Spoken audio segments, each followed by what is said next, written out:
নরেন্দ্রপুরের নিখোঁজ ছাত্রের দেহ উদ্ধার ঘিরে উত্তেজনা। কয়েকদিন আগে নরেন্দ্রপুর থানার ঢালিপাড়ার এক ইঞ্জিনিয়ারিং ছাত্র নিখোঁজ হয়ে যায়।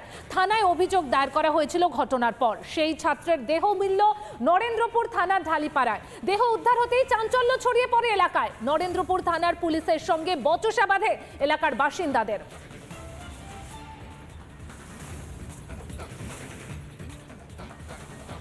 নরেন্দ্রপুরের ঢালিপাড়া, সেখানে ইঞ্জিনিয়ারিং ছাত্র দীর্ঘদিন ধরে নিখোঁজ ছিল এবং সেই নিখোঁজ থাকার পর আজ তার দেহ উদ্ধার হয়। আমরা কথা বলবো আমাদের প্রতিনিধি অর্ণবের সঙ্গে। অর্ণব, যে পরিস্থিতি তৈরি হয়েছে তাতে অবশ্যই ক্ষোভ দেখানোর কথা পরিবারের। এই মুহূর্তে আরো কি আপডেট রয়েছে, তদন্তে কতটা অগ্রগতি হলো, তোমার কাছ থেকে বিস্তারিত জানতে চাইবো।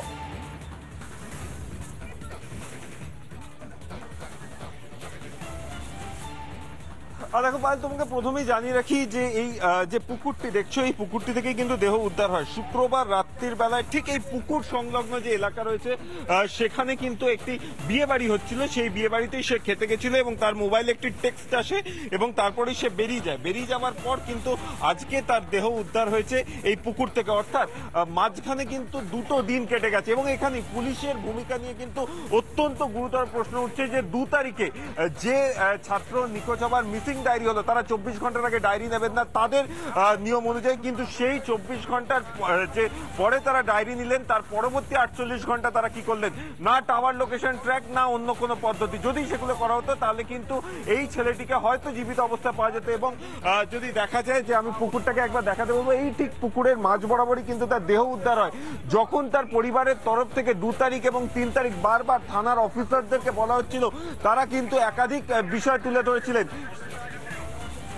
সেখানে কিন্তু যদি দেখা যায় যে তাদের যেটা বক্তব্য ছিল, থানার যে আধিকারিকরা ছিল তাদের বক্তব্য ছিল এই ছেলেটি অ্যাডাল্ট, তাই সে কোথাও গিয়ে থাকতে পারে, কোথাও সে চলে যেতে পারে এবং সেই জায়গা থেকে যদি দেখা যায় যে একাধিকবার কিন্তু তারা পুলিশের কাছে গেলেও পুলিশ কিন্তু তাদেরকে কোনো রকম ভাবে হেল্প করেনি এবং বরঞ্চ যে এই যে তদন্ত প্রক্রিয়া, সেই তদন্ত প্রক্রিয়া এগিয়ে নিয়ে যেতেও কিন্তু সেইভাবে সাহায্য করেনি। এবং এই মুহূর্তে যদি দেখা যায় সেই ছাত্রের যে মামা, সেও কিন্তু উপস্থিত রয়েছে। তার কাছ থেকে জানবো যে গ্রামবাসী, আমরা থানায় বসেছিলাম, গ্রামবাসী সবকিছু খুঁজে বার করলো এটা। আচ্ছা দাদা, এই যে গত যে 2 দিন আপনারা যে জিডি করলেন, তার পরবর্তী ক্ষেত্রে কোন রকম ভাবে কি তারা এসেছিলেন থানার লোকেরা? থানায় তো একদিন আসলেন, তার পরের দিন যেদিন জিডি করলাম তার সারাদিন কেটে যাওয়ার পর তার পরের দিন উনি আসলেন।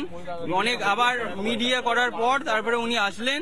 মিডিয়া থেকে আপনারা আসার পর তারপরে ওনারা আসলেন। আসার পর তারপর হচ্ছে যখন উনি আসলেন, উনি বাড়িতে গেলেন বা ক্লাবের ওখানে বসলেন, বসে ফোন নাম্বার লিখলেন, কখন কি হয়েছে লিখে চলে গেলেন। যে এসে খোঁজাখুঁজি বা চারিপাশটা দেখবেন বা কিছু কোন রকম, সে তো খুনের অভিযোগ আছেই।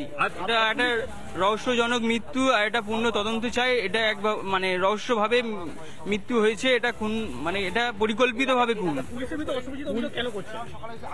ওনারা সাথে সাথে ভাবে যদি অ্যাকশনটা নিতেন তাহলে মানে এই 3-4 দিন পেরিয়ে যেত না, বা চারিপাশ যদি খোঁজাখুঁজি করতেন যে সত্যি।